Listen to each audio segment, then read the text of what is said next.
Happy Thursday. Some of you guys are to this point, some of you guys are not. I realize most of you guys have not even taken the Chapter 18 test. However, I wanted to get this recorded, get this put up, so those of you that are at this point who've already taken the test, or once you do take the test, you're able to push forward kind of at your pace, and you're not waiting on me. So here is Chapter 19. Chapter 19, we are working with inventory of a business, of a corporation. Okay, so chapter goal is to determine the cost of merchandise inventory using FIFO, LIFO, and weighted average inventory costing methods. So these particular FIFO and LIFO, you will want to know. Okay. Today, section 1, our goal is to determine the quantity of merchandise inventory. So we're going to be using a couple different documents, one being inventory record, one being a stock record. But we'll get into that here shortly. First off, I wanted to talk about on page 565, on the bottom half, it's talking about the methods used to determine the quantity of merchandise inventory. I realize some of you guys have heard some of these terms already. Okay, so I want to pull them out and connect some dots with you. Two principal methods are used to determine the quantity of each item of merchandise on hand. Number 1, a merchandise inventory determined by counting, weighing, or measuring items of merchandise on hand is called a periodic inventory. A periodic inventory is also referred to as a physical inventory. Okay, so this would be an example if you're working at some sort of job, and they ask you to, let's just say fast food, and they ask you how many cups do we have, how many lids do we have, how many straws do we have, how many packets of this and that. Okay, so you are taking a physical inventory. So that'd be an example of a periodic inventory. The second method is a merchandise inventory determined by keeping a continuous record of increases, decreases, and balance on hand is called perpetual inventory. A perpetual inventory is also referred to as a book inventory. So one example of this is stores, cashiers, when they scan the UPCs of items. The computer is keeping track of what items are being scanned via that UPC code, and the computer is keeping track of how many are leaving the store, aka how many products are being sold to customers, or if there's any refunds or returns, I guess, and it's coming back into the system, or if you just buy and it's coming off a trailer and it's increasing the number that you have. Okay, so that's an example of perpetual inventory. That's also referred to as book inventory. Okay, so moving on into this first one, inventory record. First part is write the stock number and description before the periodic inventory begins. Okay, so right here's your stock number, right here's your description. Okay, 2, write the actual count in the number of units on hand. This is how many units you have counted, physically counted, that you have available. Write the unit price and calculate the total cost after the physical inventory is completed. Okay, so how much, if I was to buy one of these 12-inch nonstick aluminum, if I was to buy one of them, what would be the cost? Okay, so if I bought one out of the 10, it would cost me $29.95. However, since you have 10 of them, take these two numbers times each other, and that's your total cost. Okay, right there is your 14-inch nonstick aluminum. Here's your 12-inch cast iron. Okay, so out of the 12 you have on hand, 2 of them are priced at $28.95. The other 10 are priced at $29.95. Okay, so take 2 times $28.95, 10 times $29.95, add those 2 up, and that's that total price. Same thing, 6 times $49.95, take that times each other, and you get that $29.70.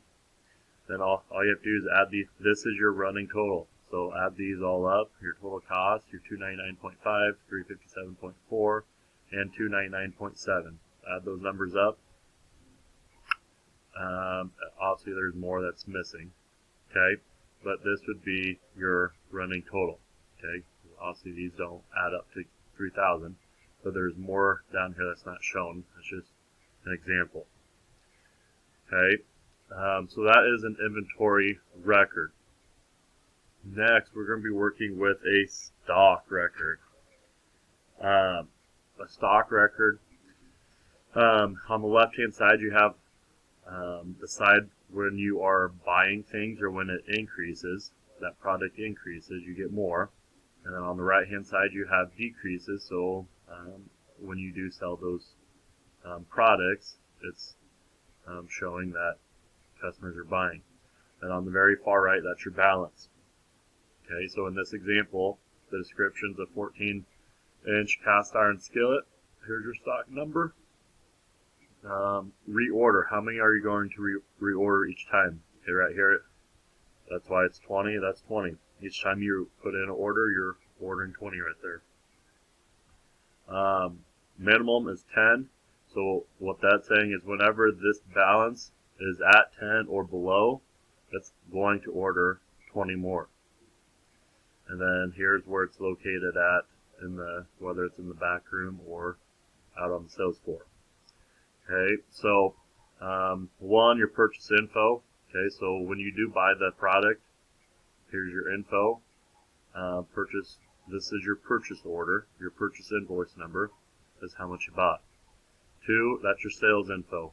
Okay, so this is how many customers or how many products that you sold right there. And then three is your new balance. Okay, so I'll kind of walk through this just briefly with you. On October 10th, you had 5 sold. So now that brought you down to a total of 9 on hand. Since it fell below the 10, you reordered 20 of them. So on November 2nd, here's your purchase invoice number. Here's how much you ordered. 9 plus 20 is your 29. Then on the 12th, you sold 4. 29 minus 4 equals 25. Then on the 29th, you sold 2 more. So 25 minus 2 equals 23. Then on the 6th, you sold 3. So 23 minus 3 equals 20. Okay, so 20 is still above that minimum, so it's not going to reorder anymore until you get to that 10 or below or 10 or below number. Okay, so that's kind of how that works. The left side's only for increases. Okay, so whenever you buy that product, right there's your left-hand side. This right-hand side is customers buying your product, and the far right is your updated balance, your running balance. Okay, now on your work together, it's pretty identical to the stock record. Okay, so I'll read it to you. Enter the following transactions on a stock record of stock number W394. 16 gauge speaker wire. Source stocks are abbreviated as followed. P is the purchase invoice. S is the sales invoice. So transactions. Okay, so here's what we started with. Here's your balance at the start where we're starting at. So the description is your 16 gauge speaker wire. That was given to you in the instruction. Here's your stock number, W394. Here's how much we are going to reorder whenever we get to a minimum of 300.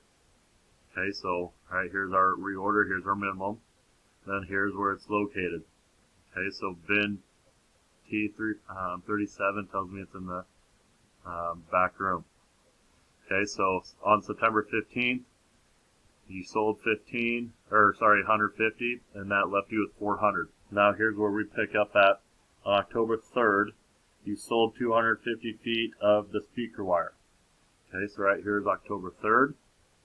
This is your sales invoice number. It says you sold 250 feet, so that 250 goes right there. 400 minus 250 equals 150. Okay, so right now we have 150 feet of 16 gauge speaker wire left. We're at 150. October 27th. Purchased 750 feet of the wire. Okay, so right here we fell below that 300 because 150 obviously is below 300. So since we fell below there, we have to reorder. Okay, so it says on the 27th, purchased 750 feet. Okay, so right here's our purchase number. We bought 750 feet. Okay, we reordered 750, so that's why 750 is right there. 150 plus 750 equals your 900. Okay, so that's where that 900 comes from. On October 29th, you sold 300 feet of the speaker wire. Okay, so again, right here's your date, October 29th. This is your sales invoice. Okay, so if it's a sales invoice, you sold something, so that's why sales is on the right. If it's a purchase invoice, you are buying something, so that's why it's here on the left. If you buy something, you're increasing. If you're selling something, you're decreasing. Okay, so on October 29th, you sold 300 feet. Here's October 29th. Here's your sales invoice. You sold 300 feet. 900 minus 300 equals your 600 right there. December 4th, you sold 170 feet of speaker wire. So right here's your December 4th. Here's your sales invoice number. It says you sold 170 feet. 600 minus 170 equals your 430. Okay, so that's section 1 right there. Section 1 is your stock record and your inventory record. Okay, if you have any questions, let me know. Right here's your terms that we covered kind of in the section. Okay, if you do have any questions, let me know. Right here's the work together for you. So as you're working through it, hopefully you're able to come up with those answers fairly easily. All right, let me know if you have any questions.